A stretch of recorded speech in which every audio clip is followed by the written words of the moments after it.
Oui, donc c'est sur les piscines oui, de Saint-Étienne. Donc c'est une situation qui ne cesse de se dégrader.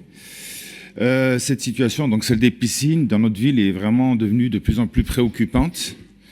Avec seulement 3 piscines encore ouvertes, dont 2 seulement accessibles au grand public, le moindre incident grippe ce fonctionnement à flux tendu. Qu'il s'agisse comme récemment de bactéries, de panne d'électrovanne ou de problèmes de chaudière, les fermetures temporaires engendrées provoquent un engorgement des équipements restants.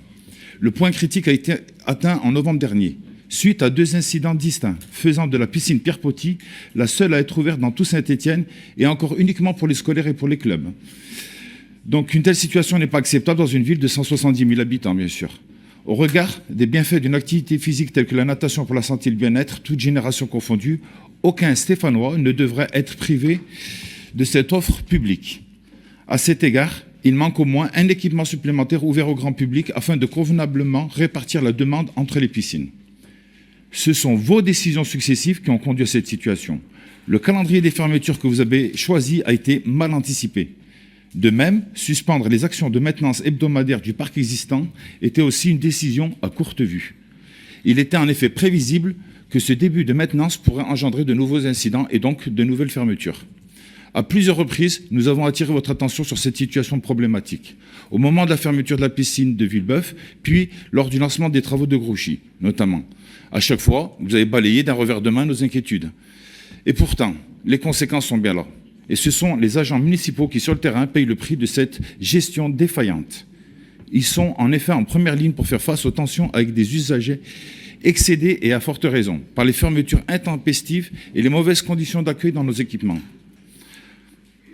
Comme si cela ne suffisait pas, les maîtres nageurs, hôtesses de caisse et agents d'entretien sont contraints de travailler dans des conditions en constante dégradation.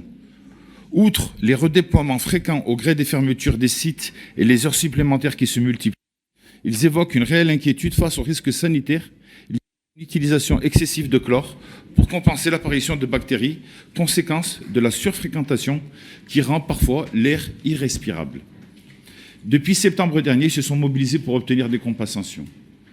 Tout d'abord, une prime de travail dangereux au regard de l'exposition au chlore qui sature leur environnement de travail.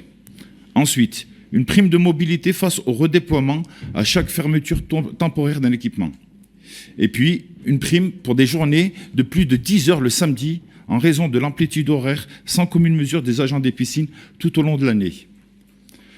Non seulement vous êtes restés sourds à ces revendications pourtant légitimes, mais vous leur avez offert, en point d'orgue de cette absence de reconnaissance, l'annonce de la suppression d'1 jour et demi de RTT.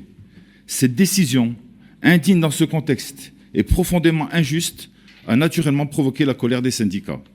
Aussi, monsieur le maire, à défaut de nous avoir entendus jusqu'à présent, allez-vous au moins écouter les agents et prendre en compte leurs revendications pour améliorer leurs conditions de travail et garantir la qualité du service public? Enfin, avec les travaux importants à la piscine Pierre Poty, évoqués parmi les décisions qui viennent de nous être présentées, qui se tiendront à partir du 30 juin 2025 pour une durée de 8 semaines, quelles mesures concrètes sont prévues pour anticiper les mois à venir et surtout gérer l'été 2025 qui s'annonce éprouvant tant sur le plan climatique que logistique? Merci pour votre écoute et votre réponse surtout.